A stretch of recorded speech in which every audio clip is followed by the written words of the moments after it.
charging nicely.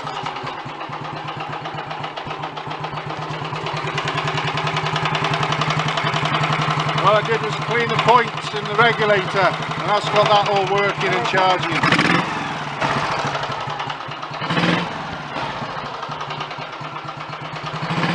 I'll go to standby headlamp and give that a go.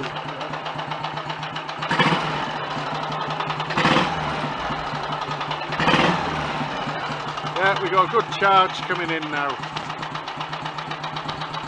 Well, here I am with the Royal Enfield 350 Model G again, and we've already seen that I've had it running and sorted out clutch issues and got it charging at the dynamo, and then later on cleaned up the points in the regulator to let the charge through to the battery and the lights and the wiring in general.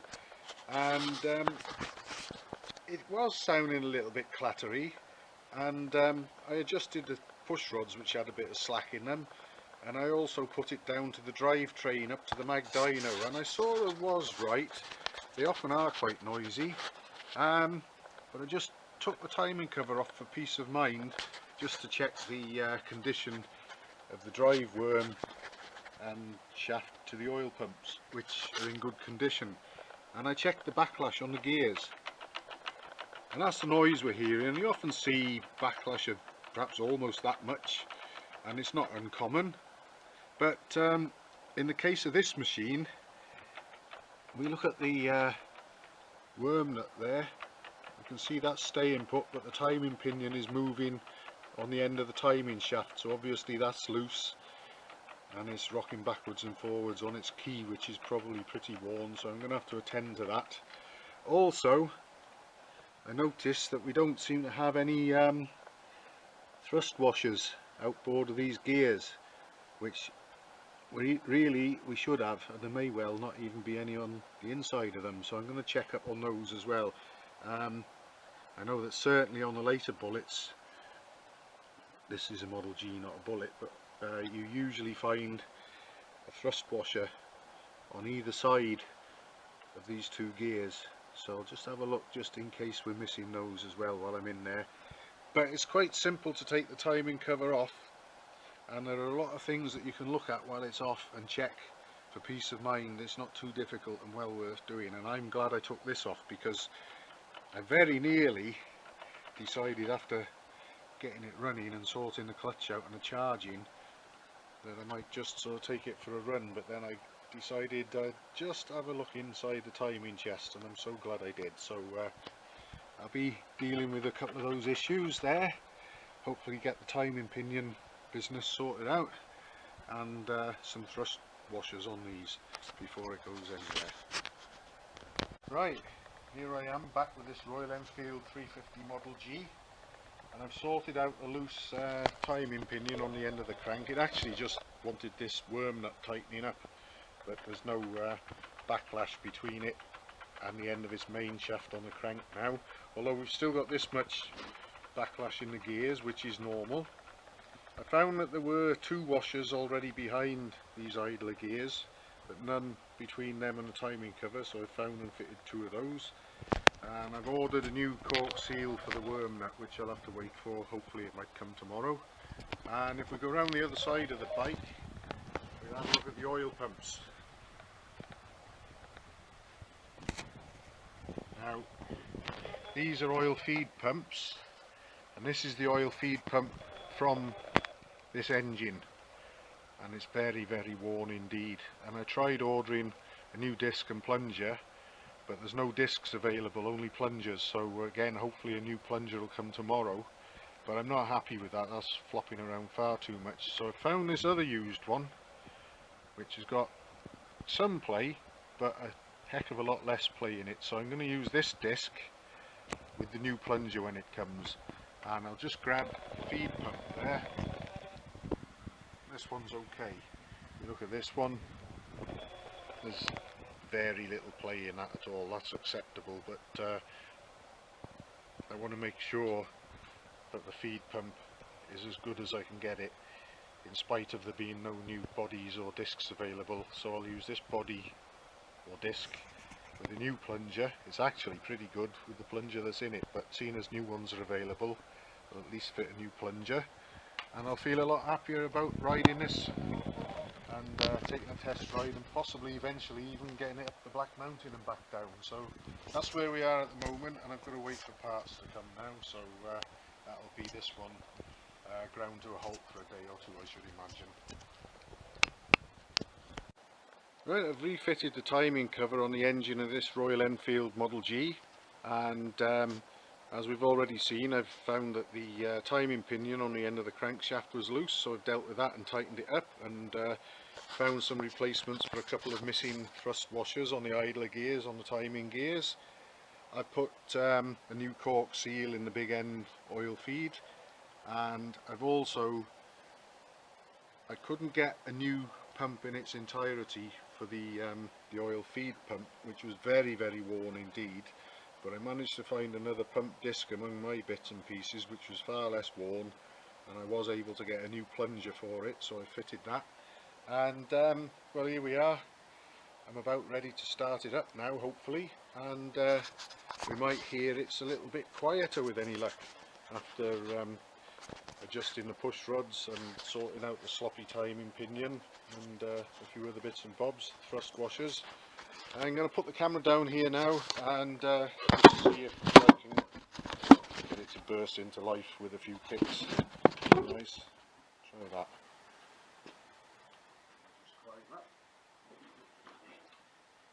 I think I've got it in gear, so I'll have to just hold me. There we are, we're in neutral.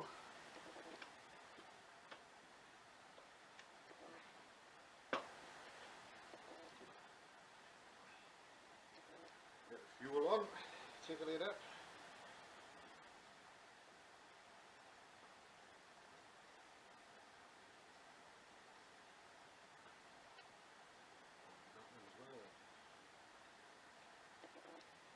There we go.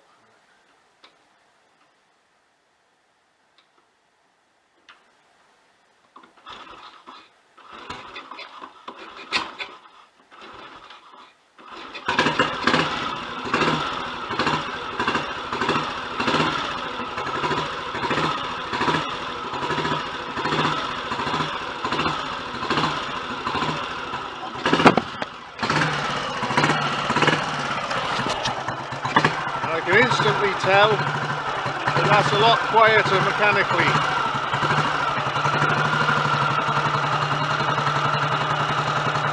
So that was a job well worth doing. I'm going to run it for a while, get some oil pumped around, let it find its level, and then if it needs topping up, I'll top it up. And probably fairly soon we'll be able to go and take a run on this machine.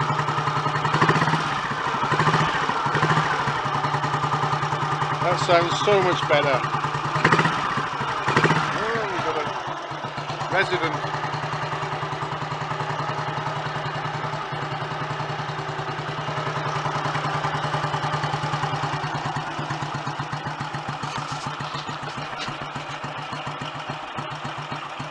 That sounds so much happier with life. I'm surprised it's that quiet actually, because the gear train up to the mag dynos can be quite noisy in themselves. And there he goes back down, look.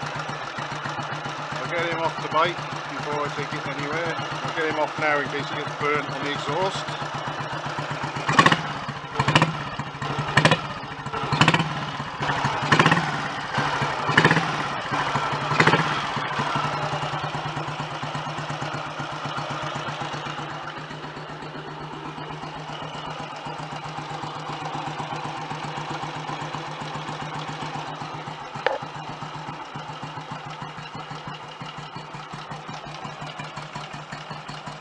And I think the next thing I'll do with this is I'll get the bike down off the bike lift, check over a couple of things, and then I think I'll be getting ready to go for a ride on it.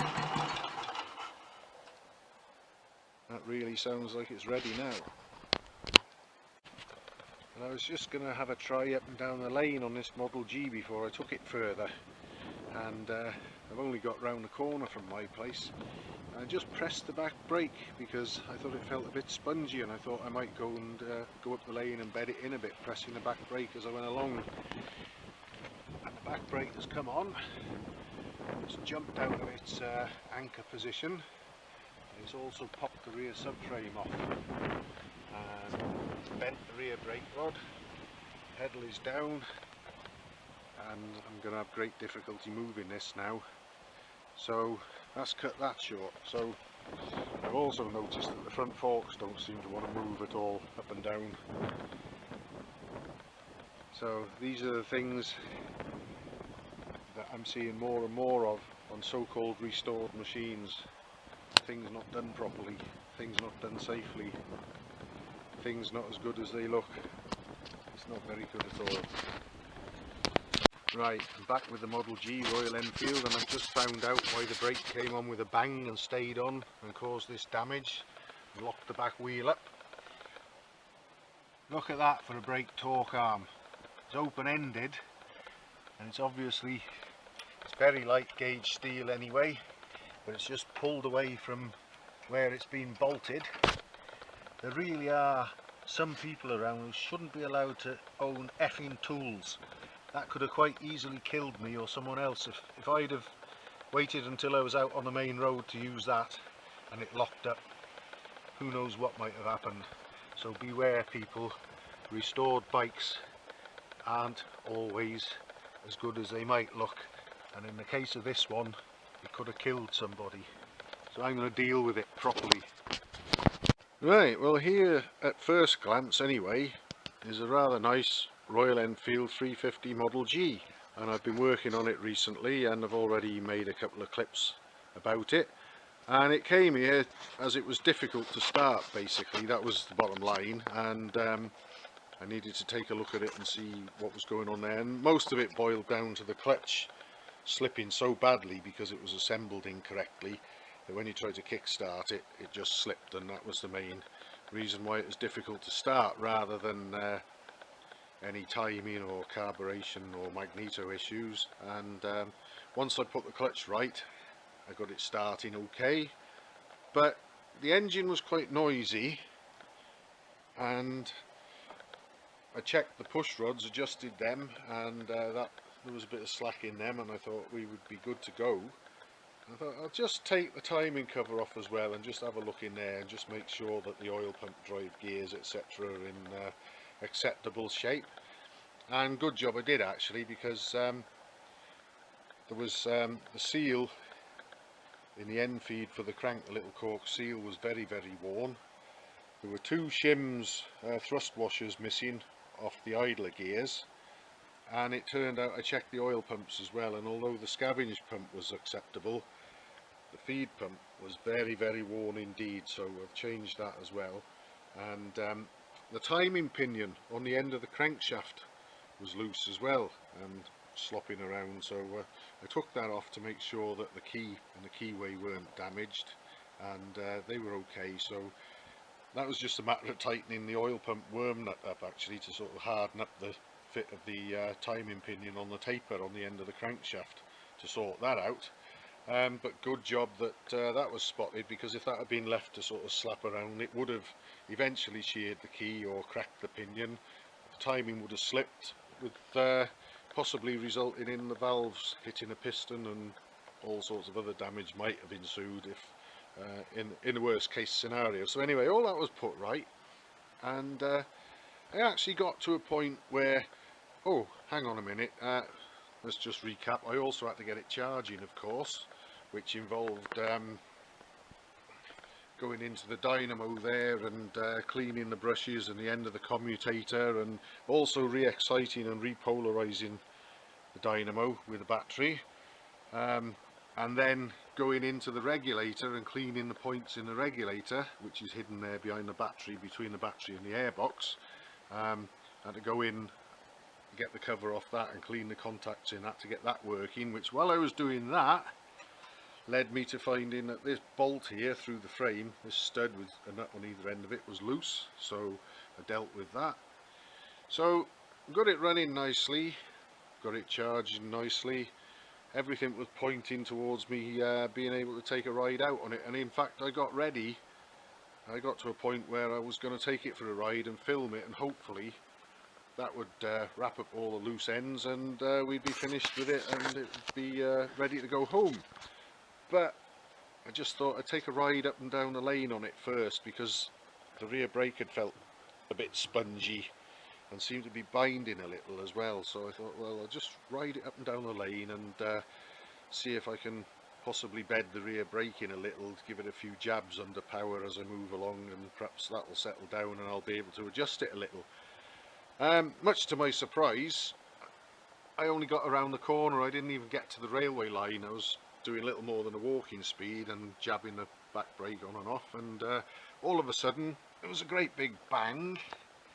The rear wheel locked up, and this apparently homemade torque arm with a forked end. It hasn't got a bolt hole, it's got a forked end.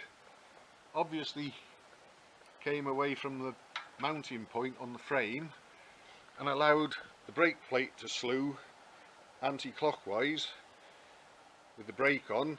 As it went round, it pulled harder and harder on the brake arm, and I think the shoes are worn enough that what happened was the brake actually went over the cam, because the brake arm ended up pointing down here, and this brake rod was very bent, and I had to straighten the rod out and use a spanner on the brake arm to pop it free, and managed to wheel the bike back around the corner and back into the workshop again. But if I'd just gone out on this and gone up the road, I probably wouldn't have needed to touch the rear brake until I was perhaps doing over 40 miles an hour, rather than about 3 or 4 miles an hour that I was doing when this happened. And I just dread to think really what might have happened if that had been the case. On top of that, yeah, there's more.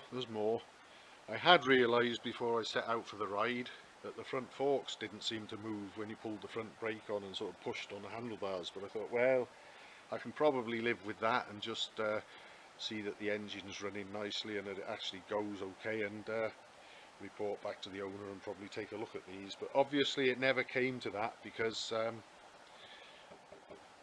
when this let go with a bang and locked the rear wheel up, I knew that we had to do something there and then. So that's where I'm at now. The owner knows about it. Oh, and I've spoken to the owner about all this, and he said that when he bought it, he found out he had to fit one new nut to the rear wheel spindle, because he checked it. He checked the rear wheel nut, and it turned and it turned and it turned and it turned, and there was no threads in the nut. So he also had to get a new nut. So just goes to show some of these restored machines really are, I think, just done to put in the living room and look at, because try and ride them, and in some cases you're just asking for trouble. Another little thing I'm going to have to do in order to get the rear wheel off, all this subframe has to come off, which the rear brake issue has actually already helped me get this side released, because that went off with a bang.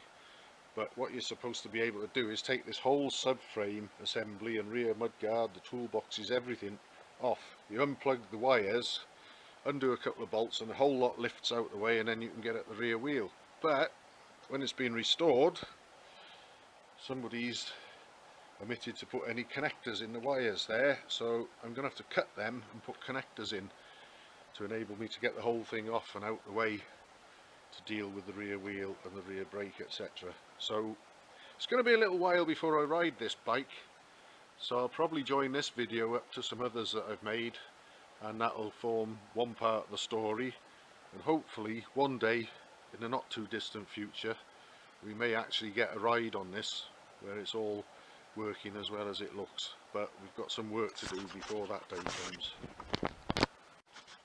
Right, well, I hadn't planned on making any more video clips just yet. I thought I might have at least got round to removing the rear wheel. I've got the subframe, the mudguard and the pillion seat off out the way, ready, and I've cut the wire, which I'll be putting a connector in, as it should have. I just spun the rear wheel to look for the chain link to get ready to undo that, and why am I not surprised to see that? Even that's on the wrong way round. It just gets better and better and better, this. Anyway, I'm not going to do any more video recording now until I've got the rear wheel off, and then perhaps we'll have a look and see what the brake shoes are like inside there, and I wouldn't be surprised if they're very worn actually. I've got the rear wheel detached from the frame on this old Model G now, and I've removed the brake plate and I've had a look inside, and we've got some rather uneven wear on these brake linings, and so much so that I would say that they're probably a mismatched pair, because we've got plenty of wear left on this one. For that one we've got a shiny copper rivet there, it's worn down so far, and I think that's probably going to explain why the brake was going on to the point where it was just about able to go over the cam, and indeed did go over the cam when we had the lockup incident, because the cam's having to move to such a radical position to make the brake linings make contact with the drum due to the wear on that one, that it was just an easy matter for it to pop over when I had my incident on it. And also this assembly here, the whole cam assembly is free to move on the brake plate, like some people maintain they should be, others don't. I'm in the don't camp. What I'd like to do is actually apply the brake before it's on the bike, using a spanner or something, just to centralise and position this assembly in the cam where it needs to be to make both linings make contact with the drum at the same time, and then tighten those up. Because if you let it float like some people maintain it should do, that's fine, but you got the whole leverage of your foot on this pedal and the brake rod pulling on that arm, trying to pull that cam assembly that way, regardless of if it wants to be that way or not. So I don't agree with leaving this loose and floating. I think it should only be loose and floating until it's been set in the optimum position to apply both linings to the drum simultaneously. So that's what I'm going to do with it. But I need to replace at least one of the shoes, or the linings, whatever I can get.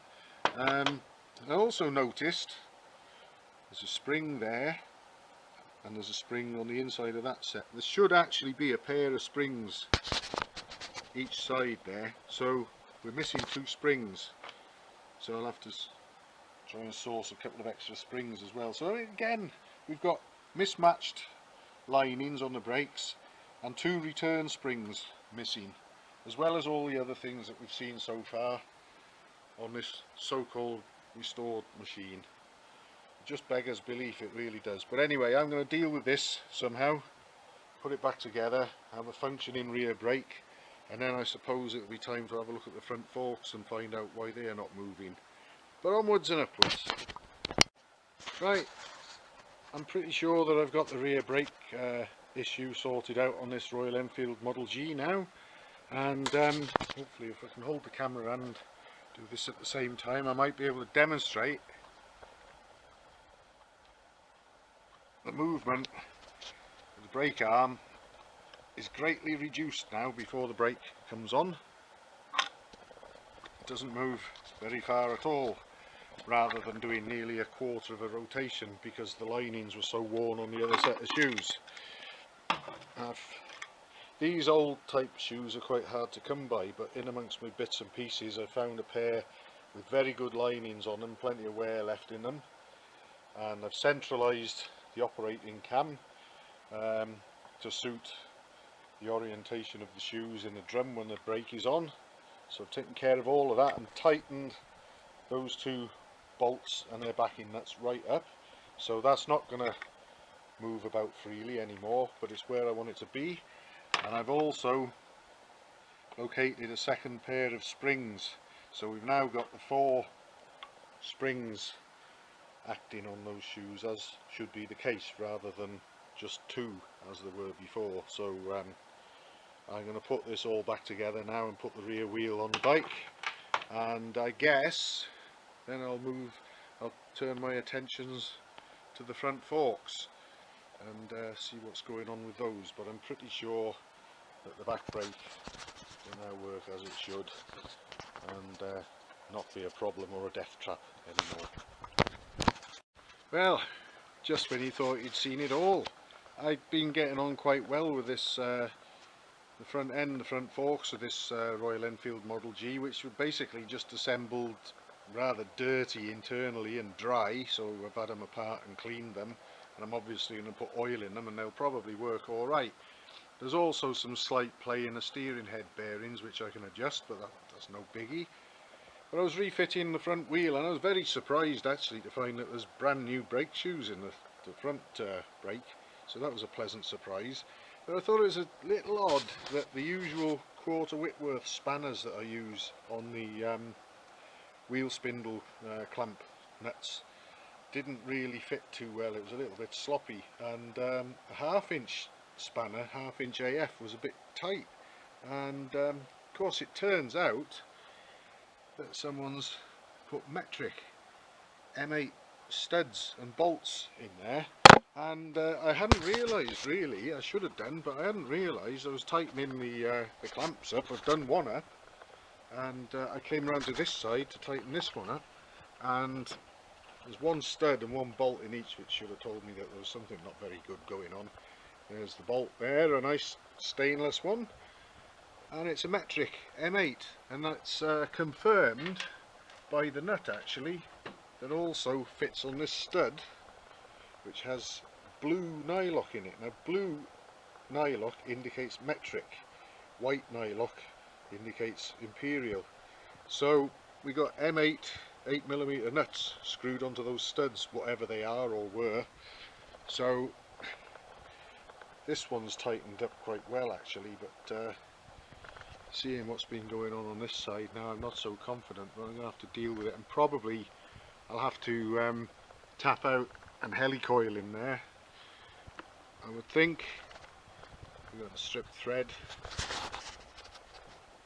where I tried tightening that bolt up. Well, no wonder if it's an 8mm metric bolt being screwed into perhaps a rather tired imperial thread. That's not really a good idea, especially when it involves holding the front wheel on the bike. This one just gets better and better and better. It beggars belief, it really does.